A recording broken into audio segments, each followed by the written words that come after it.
Assalamualaikum warahmatullahi wabarakatuh. Perkenalkan, nama saya Amelia Febrianti dengan NIM 1701620051. Di sini saya akan menjelaskan materi tentang pengertian perilaku konsumen. Tetapi sebelum itu, kita harus tahu dulu nih, apa sih pengertian dari konsumen? Konsumen atau consumer adalah individu atau organisasi yang rela membayar sejumlah uang untuk mendapatkan produk dari suatu perusahaan. Atau menurut KBBI, konsumen adalah pemakai barang atau pemakai jasa dari suatu perusahaan untuk memenuhi kebutuhannya. Jadi, dalam manajemen pemasaran, perilaku konsumen adalah studi yang mempelajari tentang pengambilan keputusan tentang pembelian dari suatu individu dan faktor-faktor apa saja yang mempengaruhi dalam pengambilan keputusan tersebut. Sehingga, secara sederhana, ilmu perilaku konsumen adalah ilmu tentang bagaimana individu mengambil suatu keputusan dalam menggunakan sumber daya yang dimilikinya, antara lain waktu, tenaga kerja, dan uang untuk mengonsumsi sesuatu, termasuk mempelajari apa, mengapa, kapan, dan di mana seseorang membeli, serta seberapa sering seseorang membeli dan menggunakan suatu produk dan jasa. Jadi yang selanjutnya ini ada faktor-faktor yang mempengaruhi perilaku konsumen. Nah, menurut Kotler, faktor-faktor yang mempengaruhinya ini ada 4. Yang pertama itu ada faktor kebudayaan, yang kedua ada faktor sosial, dan ketiga ada faktor pribadi, yang terakhir ada faktor psikologi. Faktor budayanya ini dibagi lagi menjadi 3. Yang pertama itu ada budaya. Pada dasarnya, budaya adalah bagian dari setiap perusahaan dan merupakan penyebab utama dari setiap orang memutuskan suatu pembelian. Contohnya, di Indonesia banyak sekali tradisi-tradisi yang dalam acaranya itu menggunakan sesajen.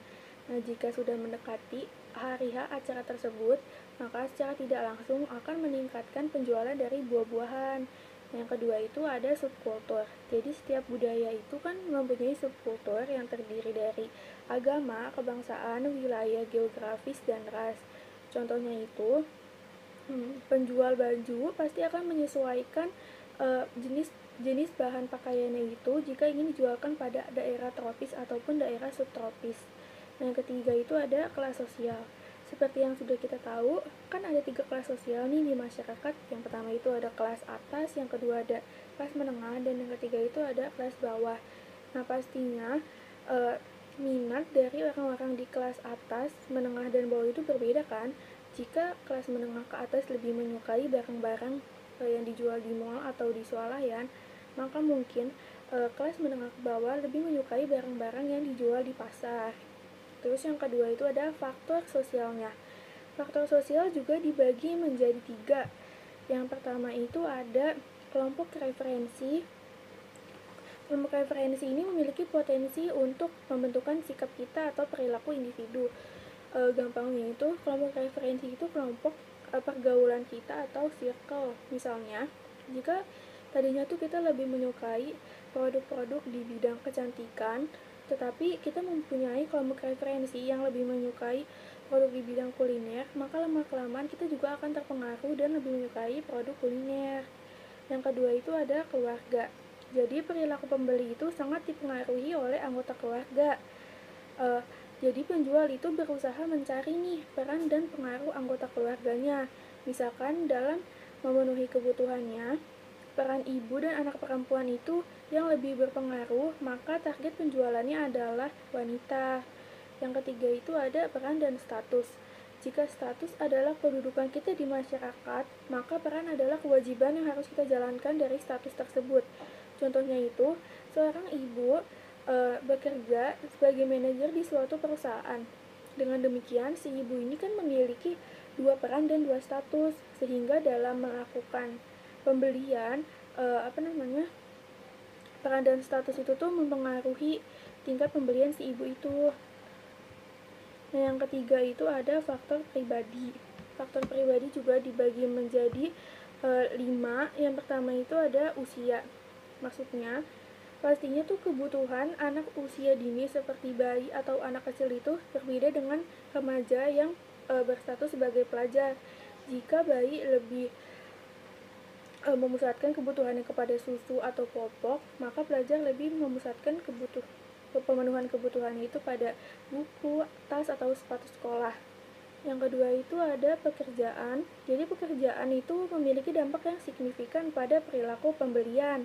Contohnya, seorang manajer pemasaran dari sebuah organisasi sedang mencoba untuk membeli setelan bisnis yang eksklusif, sementara pekerja tingkat rendah dalam organisasi yang sama membeli pakaian dengan pertimbangan utamanya adalah keawetannya.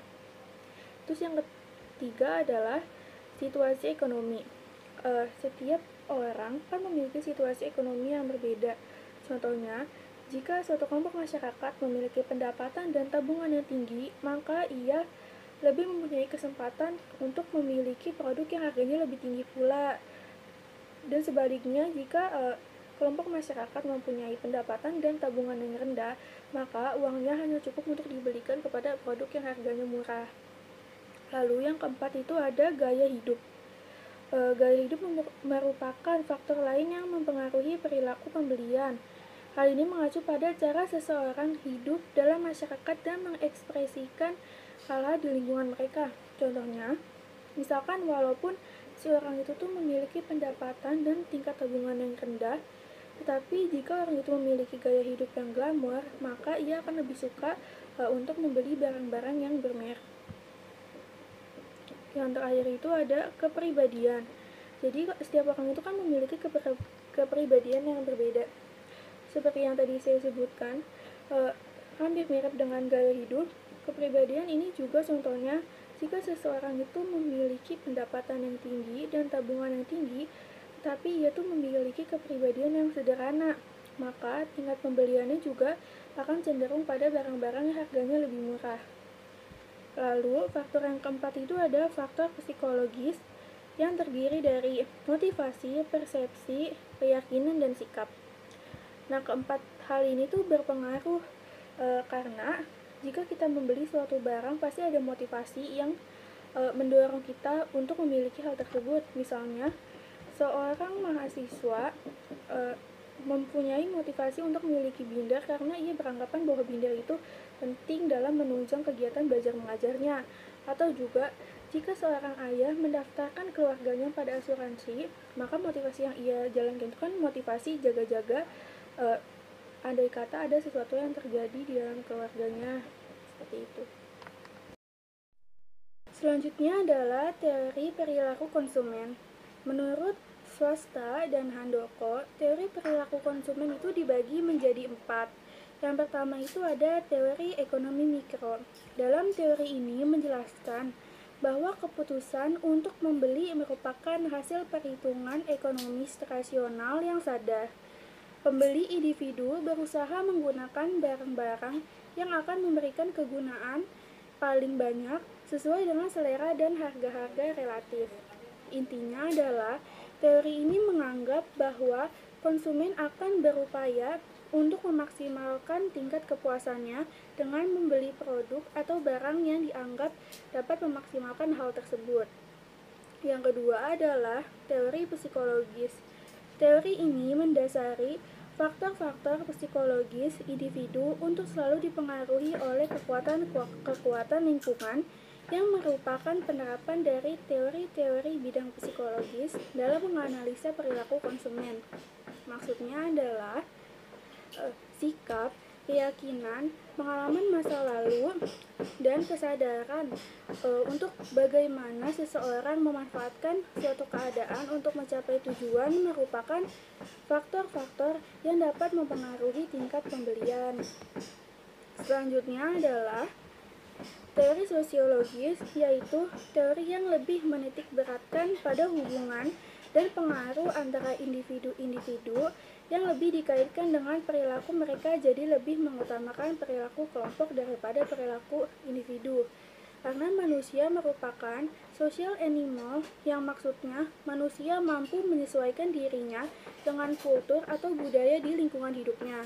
Sehingga kelompok-kelompok kecil seperti teman, keluarga, dan rekan kerja merupakan kelompok yang dapat mempengaruhi seseorang untuk melakukan pembelian.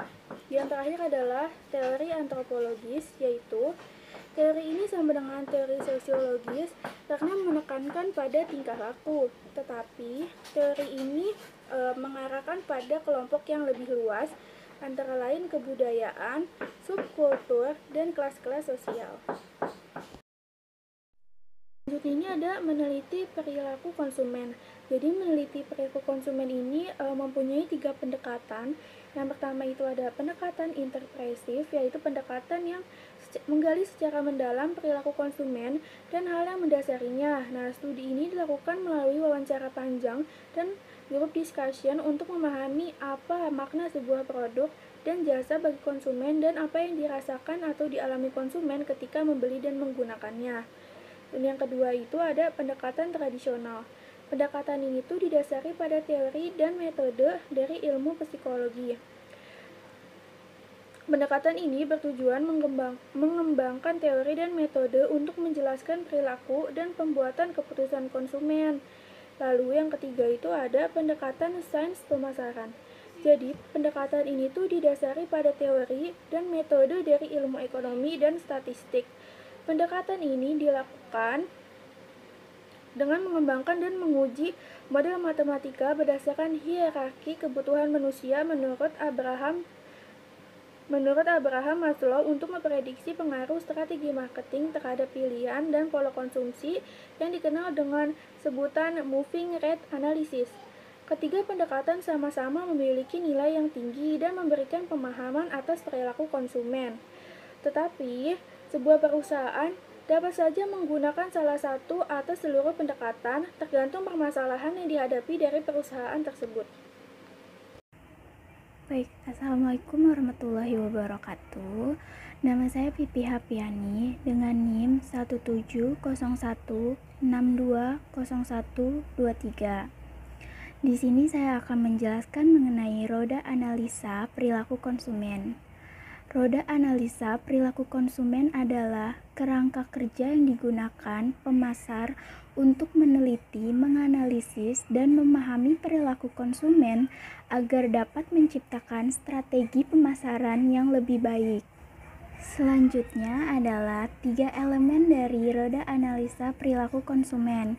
Yang pertama ada afeksi dan kognisi, yang kedua ada lingkungan, yang ketiga ada perilaku. Yang pertama, afeksi dan kognisi. Apa itu afeksi dan kognisi? Afeksi ini melibatkan perasaan atau emosi. Tanggapan afeksi ini beragam, dapat berupa penilaian positif atau negatif, rasa senang atau tidak senang, atau rasa suka atau tidak suka. Keragaman tanggapan dapat melibatkan emosi, melibatkan tingkat perasaan atau kepuasan atau frustasian, dan tergantung pada suasana hati atau kebosanan, serta melibatkan evaluasi, baik suka maupun tidak suka. Contoh dari afeksi ini adalah saya suka mie, saya tidak suka terong. Lalu selanjutnya ada kognisi. Kognisi merupakan proses mental dan psikologi serta struktur pengetahuan yang dilibatkan dalam tanggapan seseorang terhadap lingkungannya. Kognisi ini mengacu kepada hal yang mereka pikirkan seperti kepercayaan terhadap suatu produk, contohnya pengalaman dan ingatan.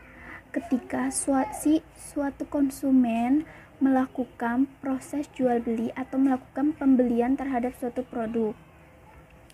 Lalu elemen yang kedua ada lingkungan. Lingkungan ini terbagi menjadi 2, yaitu lingkungan sosial dan lingkungan fisik. Lingkungan sosial ini adalah semua interaksi sosial yang terjadi antara konsumen dengan orang lain di sekelilingnya atau antara banyak orang di sekelilingnya. Lingkungan sosial adalah orang-orang lain yang berada di sekeliling konsumen dan termasuk perilaku dari orang-orang tersebut. Berdasarkan kedekatannya, lingkungan ini terbagi menjadi 2, yaitu lingkungan mikro dan makro. Lingkungan mikro adalah lingkungan yang sangat dekat dengan konsumen, yang berinteraksi langsung dengan konsumen itu sendiri. Lingkungan mikro ini akan mempengaruhi perilaku, sikap, dan kognitif konsumen tertentu secara langsung. Lalu yang kedua ada lingkungan makro. Lingkungan makro ini adalah lingkungan yang jauh dari konsumen. Lingkungan makro ini berskala luas seperti sistem politik, hukum, ekonomi, sosial, dan budaya. Lalu selanjutnya ada lingkungan fisik. Adalah segala sesuatu yang berbentuk fisik di sekeliling konsumen. Yang termasuk dalam lingkungan fisik adalah beragam produk, toko, lokasi toko, dan lain sebagainya. Contohnya, rumah adalah lingkungan mikrofisik dari konsumen karena akan mempengaruhi sikap dan perilaku secara langsung si konsumen tersebut. Ini menurut Sumarwo tahun 2003. Jadi, bagian yang paling penting dari lingkungan adalah rangsangan fisik dan sosial yang diciptakan oleh pemasar untuk mempengaruhi konsumen tersebut, termasuk di dalamnya adalah produk, iklan, pernyataan verbal oleh salesman, label harga, lampu tanda, dan toko. Semua hal tersebut sangat diperlukan dalam memahami perilaku konsumen, menurut Peter and Olson 1999. Yang ketiga adalah elemen perilaku atau behavior. Komponen ini adalah respon dari seseorang terhadap objek atau aktivitas, seperti keputusan untuk membeli atau tidaknya suatu produk akan memperlihatkan komponen behavior ini. Keyakinan dan rasa suka pada suatu produk akan mendorong konsumen melakukan tindakan sebagai wujud dari keyakinan dan perasaannya. Jadi, inti dari komponen perilaku ini adalah mengacu kepada tindakan nyata yang dilakukan oleh konsumen tersebut. Contohnya, menonton iklan, membeli produk baik di toko offline maupun toko online. Berikut ini ada beberapa faktor yang mempengaruhi pembelian. Yang kita bahas saat ini adalah pembelian secara online. Yang pertama ada mudah. Karena jika ingin menjual atau membeli barang, baik itu bekas maupun barang baru, saat ini di zaman yang sudah canggih seperti ini, teknologi yang sudah sangat maju ini, kita dapat melakukannya di mana saja, kapan saja, melalui perangkat komputer ataupun smartphone pribadi kita. Lalu selanjutnya ada murah, karena dapat dilakukan negosiasi sesuai dengan kesepakatan dan tidak ada perantara lain. Yang ketiga adalah praktis, karena hanya tinggal mengklik, kita tinggal melakukan transaksi tersebut secara online lewat platform online shop dan dapat dilakukan di mana saja dan kapan saja. Kita tinggal mencari produk apa yang kita inginkan, lalu kita tinggal klik produk tersebut dan menyelesaikan transaksi tersebut. Lalu yang selanjutnya adalah efisien. Konsumen tidak perlu berlama-lama untuk menghabiskan waktu mencari produk. Waktu menjadi lebih efisien daripada harus berjam-jam menembus kemacetan lalu lintas untuk datang langsung ke toko tersebut. Konsumen dapat mencari produk melalui online shop tersebut lalu tinggal menyelesaikan transaksinya. Selanjutnya adalah faktor modern. Dengan berjalannya seiring dengan perkembangan zaman dan teknologi, solusi berbelanja melalui platform online shop adalah gaya hidup manusia modern yang menyukai kepercayaan, kepraktisan, efisien, kemudahan, dan memanfaatkan tentu saja kemajuan teknologi tersebut. Selanjutnya ada menjaga privasi. Dunia belanja online sangat menghargai hal-hal yang bersifat pribadi atau privasi si konsumen tersebut, mulai dari data pribadi yang tidak akan dan pastinya tidak akan di-share ke siapapun, hingga kebutuhan produk yang dibeli oleh konsumen tersebut. Data pribadi ini berupa alamat si konsumen atau sebagainya. Lalu selanjutnya adalah nyaman.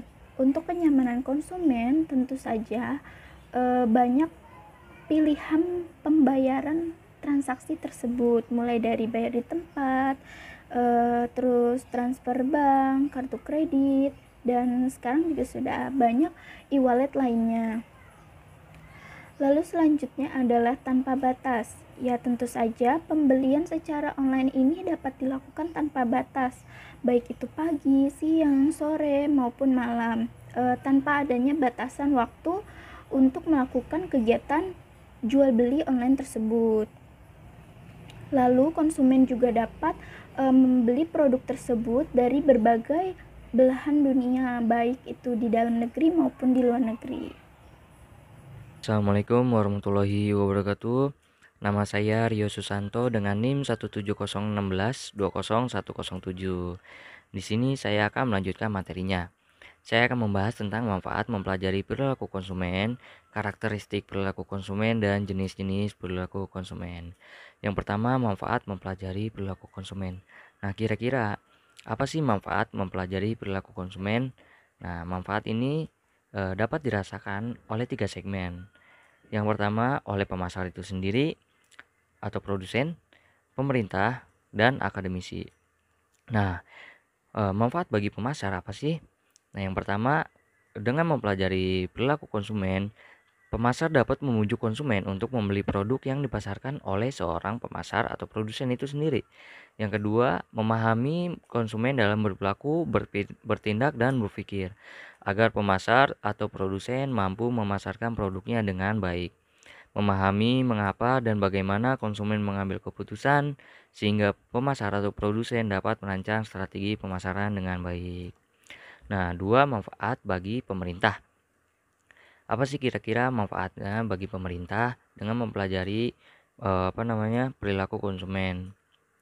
Nah, pemerintah dengan berbagai kebijakan yang mendukung memiliki berbagai lembaga yang di dalamnya terdapat banyak institusi yang salah satunya mengurusi perekonomian negara. Nah, pemerintah dituntut untuk mampu mensejahterakan kehidupan masyarakat. Untuk mencapai tujuan tersebut, pemerintah harus mengambil keputusan yang dapat dilihat dari perilaku konsumen ataupun masyarakat. Pada perkembangan perdagangan, saat ini menunjukkan bahwa lebih banyak produk yang ditawarkan daripada permintaan. Nah, dengan mempelajari perilaku konsumen, pemerintah akan mengetahui apa yang diinginkan konsumen, dapat menentukan kebijakan apa yang harus diambil, dan dapat mengubah perilaku masyarakat terhadap suatu produk. Nah, yang ketiga, manfaat bagi akademisi. Perilaku konsumen merupakan studi yang melibatkan sikap atau usaha untuk memenuhi kebutuhan, keputusan, kepuasan, evaluasi, tawar-menawar, serta persepsi atau penilaian konsumen dalam membeli produk atau jasa. Nah, pengambilan keputusan sebagai proses penting dalam yang mempengaruhi perilaku konsumen itu sendiri. Untuk itu, mempelajari perilaku konsumen merupakan hal yang penting bagi seorang akademisi untuk membuat suatu strategi pemasaran. Nah, materi selanjutnya yaitu karakteristik perilaku konsumen. Berikut 10 karakteristik yang dapat dipelajari untuk perkembangan bisnis yang akan Anda bangun. Yang satu, psikologi. Psikologi memainkan peran utama. Konsumen memilih produk dan merek berdasarkan pada bagaimana mereka berpikir, merasakan, dan bernalar. Menganalisa apa yang mendorong emosi dan tanggapan konsumen melalui riset dapat membantu perusahaan menempatkan produk atau layanan mereka untuk lebih sering dipilih. Nah, yang kedua, pengaruh lingkungan. Misalnya, remaja ingin membeli pakaian seperti yang dipakai oleh teman-temannya. Atau jika dalam suatu keluarga sudah bertahun-tahun mereka menggunakan sabun atau deterjen khusus yang disukai oleh keluarga mereka. Nah, besar kemungkinan lebih cenderung besar kemungkinan keturunan mereka akan memilih merek-merek yang sudah dipercaya oleh keluarga mereka sebelumnya. Contohnya seperti itu. Yang ketiga, perilaku individu dan kelompok. Perilaku konsumen dapat dipelajari dalam hal individu atau kelompok. Bisnis dapat mengidentifikasi konsumen yang mirip dalam demografi seperti usia, jenis kelamin, ras, atau penghasilan. Kemudian mereka dapat mengidentifikasi motivator umum di antara kelompok-kelompok tersebut, seperti individu yang menginginkan harga terendah atau konsumen yang bersedia membayar lebih untuk kemewahan. Nah, yang keempat, kualitas barang dan jasa. Nah, konsumen itu sendiri tidak hanya membeli barang, mereka juga membeli layanan, gaya hidup, atau style.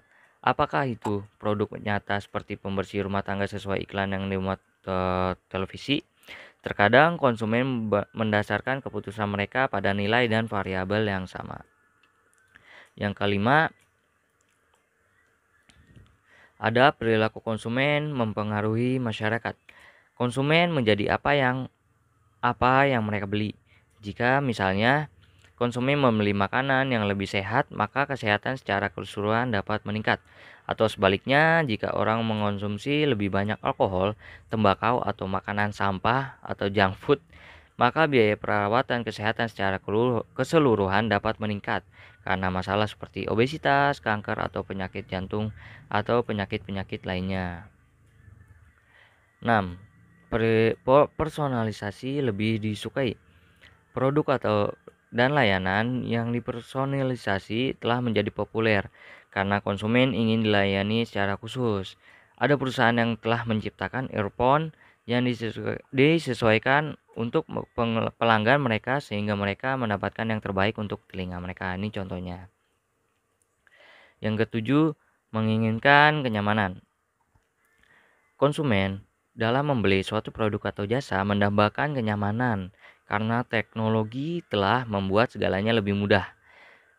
Nah, yang kedelapan, budaya perusahaan. Salah satu karakteristik perilaku konsumen yang paling penting adalah bahwa mereka sering peduli tentang siapa yang menjual produk yang mereka beli. Konsumen menyukai merek-merek keren, bisnis yang menawarkan alasan kuat untuk membeli dari mereka, seperti teknologi mutakhir, mode terkemuka, atau kesadaran sosial. Ini dapat menciptakan kebiasaan pembelian berulang, loyalitas merek yang akan mendorong tindakan konsumen. Yang kesembilan adalah pengetahuan adalah kekuatan. Mengetahui karakteristik perilaku konsumen dapat membantu perusahaan menciptakan strategi pemasaran yang lebih efektif. Sebagai contoh, bisnis dengan produk pertama yang sedikit jenisnya akan lebih baik dengan menargetkan pengguna awal yang membanggakan diri memiliki barang terbaru dan terbesar.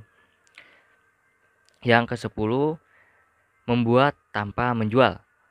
Perusahaan juga dapat mempengaruhi konsumen untuk mengambil tindakan selain membeli, seperti mungkin menyumbang ke badan amal atau mendukung prakarsa kesehatan masyarakat dengan mengetahui bahwa konsumen lebih peduli daripada berbelanja.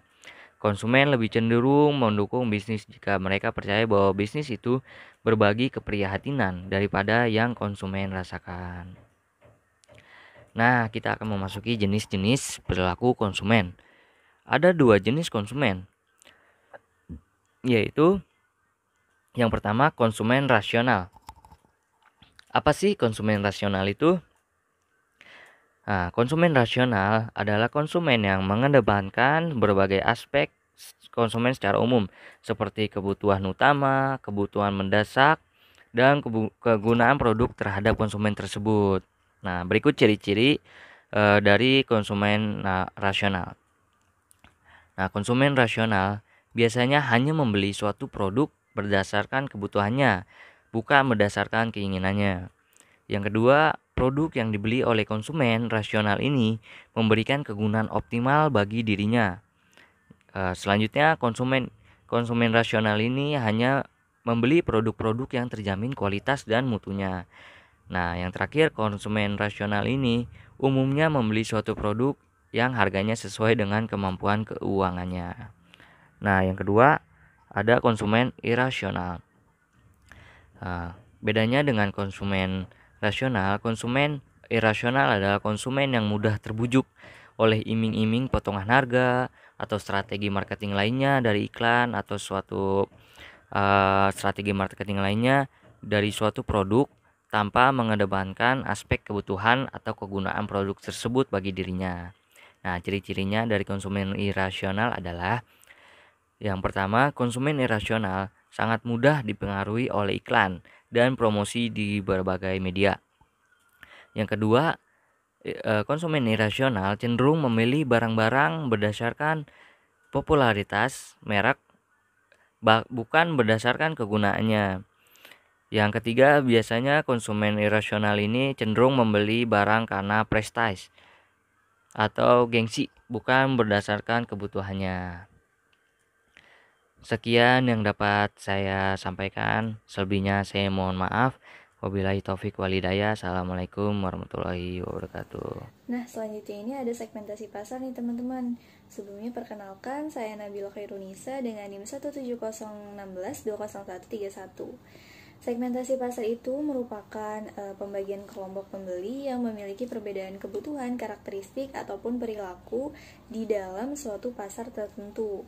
Nah, segmentasi pasar ini juga dapat diartikan sebagai pengidentifikasian analisis perbedaan para pembeli yang ada di pasar. Kalau misalnya pengertian segmentasi pasar menurut Philip Coulter dan juga Gary Armstrong sendiri, itu bisa dilihat di PPT ya, yaitu pembagian sebuah pasar menjadi beberapa kelompok pembeli yang berbeda. Selanjutnya itu ada syarat-syarat segmentasi pasar yang efektif. Syarat-syarat segmentasi pasar yang efektif ini ada 5. Yang pertama itu ada dapat diukur. Maksudnya ini adalah ukuran daya beli dan juga profil dari pasar itu harus dapat diukur dengan tingkat tertentu. Nah, next ada cukup besar. Cukup besar ini berarti segmentasi pasar itu cukup besar atau cukup memberi laba yang dapat dilayani. Suatu segmen merupakan kelompok homogen yang cukup bernilai untuk dilayani oleh program pemasaran yang sesuai. Next itu ada dapat dilaksanakan. Dapat dilaksanakan ini berarti adalah segmen tersebut dapat dijangkau dan juga dilayani dengan sumber daya yang dimiliki oleh setiap perusahaan tersebut. Selanjutnya ada dapat dibedakan atau differentiable, berarti segmen tersebut dapat dibedakan dengan jelas. Yang terakhir ada dapat dijangkau. Dapat dijangkau berarti segmen tersebut ini dapat dijangkau dan juga dilayani dengan secara efektif. Kalau tadi kan ada syarat-syarat nih, sekarang ada manfaat-manfaat segmentasi pasar. Nah, manfaat segmentasi pasar yang pertama itu ada pasar lebih mudah dibedakan. Pastinya, setiap perusahaan itu bakal sangat sulit ya untuk terus-menerus mengikuti selera konsumen yang selalu berkembang di keadaan pasar yang heterogen atau yang berbeda-beda. Oleh karena itu, perusahaan ini lebih cenderung memahami perilaku konsumen yang ada di pasar homogen agar produk yang dihasilkan perusahaan tersebut dapat memenuhi kebutuhan dan juga memenuhi keinginan dari konsumen sehingga produk pun yang dapat dibuat dapat diterima dan juga dapat diminati oleh para konsumen tersebut. Selanjutnya ada pelayanan yang lebih baik. Sebelumnya pastinya kan ada 4 hal penting ya yang diinginkan oleh setiap konsumen. Yang pertama itu ada kualitas dari produk tersebut, harganya, pelayanan, dan juga ketepatan waktu. Maka dari itu, pelayanan ini sangat penting dilakukan oleh perusahaan untuk menarik minat dari konsumen tersebut. Nah, makanya segmentasi pasar harus dilakukan agar bisa memberikan pelayanan yang mengarah dan tepat kepada pasarnya. Selanjutnya tuh ada menemukan peluang baru. Yang keempat tuh ada menemukan peluang baru. Maksudnya perusahaan yang memiliki pemahaman atas segmen pasar yang baik tentunya akan sampai pada titik di mana ia menemukan peluang meski peluang yang ditemukan itu tidak terlalu besar. Next, yang kelima ini ada faktor penentu desain. Dengan adanya pemahaman terhadap kebutuhan segmen-segmen pasar, maka pemasar dapat mendesain produk sesuai dengan kebutuhan segmen tersebut. Dan desain itu pun dapat dibuat lebih responsif terhadap kebutuhan pasar gitu. Yang keenam ada strategi komunikasi yang lebih efektif. Komunikasi itu bisa lebih efektif apabila komunikator itu tahu persis siapa komunikan yang diajak komunikasi olehnya. Apa sih kesukaannya dia, kebiasaannya, latar belakangnya itu apa, dan lain sebagainya. Nah, dalam hal ini, perusahaan sebagai komunikator atau alat berkomunikasi akan berusaha mengkomunikasikan dengan cara yang berbeda-beda dan melalui media yang berbeda pula. Juga sesuai kepada segmen pasar yang ditargetkannya. Next ada melihat kompetitor dengan segmen yang sama. Kan kalau misalnya di perusahaan yang berbeda-beda, pasti bakalan sulit ya untuk menentukan perusahaan kompetitor. Tapi kan kalau misalnya di segmentasi pasar ini, kita karena memang dia homogen, jadi dia lebih tahu gitu perusahaan-perusahaan kompetitor yang sekiranya bakal merebut perhatian pasar yang ada di tempat tersebut. Makanya kita bisa menentukan atau menganalisis nih gimana caranya agar menarik atau merebut perhatian konsumen dalam memenuhi kebutuhan segmen pasar tersebut. Selanjutnya ada evaluasi target dan rencana bisnis. Kalau kita sudah mengetahui siapa dan bagaimana karakteristik segmen pasar yang ditargetkan, maka perusahaan itu bisa melakukan evaluasi atas efektif atau tidaknya itu kegiatan pemasaran yang dilakukan selama periode tertentu. Apakah udah sesuai dengan karakteristik pasar yang ditargetannya atau belum, dan juga perusahaan bisa mempelajari apakah yang lebih dan juga yang kurang dari strategi yang sudah berjalan gitu. Jadi bisa dievaluasi agar bisa menjadi lebih baik lagi, seperti itu. Dan rencana kedepannya juga jadi lebih terarah, makanya diadakan evaluasi tersebut. Oke, mungkin itu saja yang bisa kami sampaikan. Kurang lebihnya mohon maaf. Wassalamualaikum warahmatullahi wabarakatuh. Semoga ilmunya bermanfaat ya.